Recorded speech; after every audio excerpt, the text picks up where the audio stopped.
नहीं दिया होगा। 2022 का फिजिक्स का नोबेल प्राइज किसको मिला है और किस बात के लिए मिला है? ये 3 साइंटिस्टों को मिला है, उसमें एक ऑस्ट्रियन है, एक फ्रेंच है, एक अमेरिकन है। किस बात के लिए मिला है? कि उन्होंने क्वांटम इंटेंगलमेंट को प्रैक्टिकली प्रूव कर दिया है। क्वांटम इंटेंगलमेंट ये था जो आइंस्टीन ने रिलेटिविटी की थ्योरी दी थी कि अगर कोई 2 पार्टिकल एक ही पार्टिकल से बने हैं तो वो इंटेंगल्ड पार्टिकल मान लिए जाते थे। अगर इंटेंगल्ड पार्टिकल्स को आप अलग कर दें तो एक में आप एक्शन करेंगे तो इमीडिएट रिएक्शन दूसरे में हो जाएगा, irrespective of the distance. And when you से इररिस्पेक्टिव ऑफ द डिस्टेंस, इसका मतलब 100-200 किलोमीटर नहीं, millions of light year away, वो दूसरी गैलेक्सी में भी होगा वो पार्टिकल, तो उस पर रिएक्शन हो जाएगा। आइंस्टीन ने कहा था कि मैं भगवान से मनाता हूं कि ये प्रैक्टिकली कभी साबित ना हो।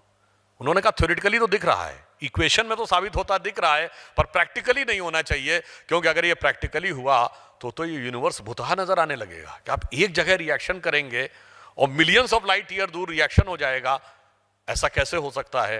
पर अभी उन्होंने ये बात टेक्निकली प्रूफ कर दी कि एक पार्टिकल लैब में था और उसका इंटेंगल्ड पार्टिकल ऊपर ऑर्बिट में ले जाया गया और इधर रिएक्शन एक्शन किया गया, उधर रिएक्शन हो गया।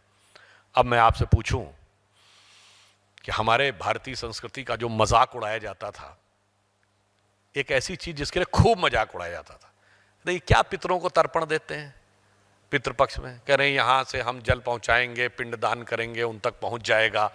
कैसे पहुंच जाएगा? अब हम आपसे कहते हैं, आप और आपके पूर्वज एक ही पिंड से निकले थे ना, एक ही पार्टिकल से निकले हैं, तो आप और वो इंटेंगल्ड पार्टिकल है। और जब इंटेंगल्ड पार्टिकल में एक पार्टिकल पे एक्शन होगा तो एनीवेयर इन द यूनिवर्स वो होंगे तो रिएक्शन हो जाएगा। यानी किसी प्लैनेट पे, किसी गैलेक्सी में, किसी मिल्की वे में, किसी पैरेलल यूनिवर्स में होंगे तो जाके रिएक्शन हो जाएगा। ये अब साइंस आकर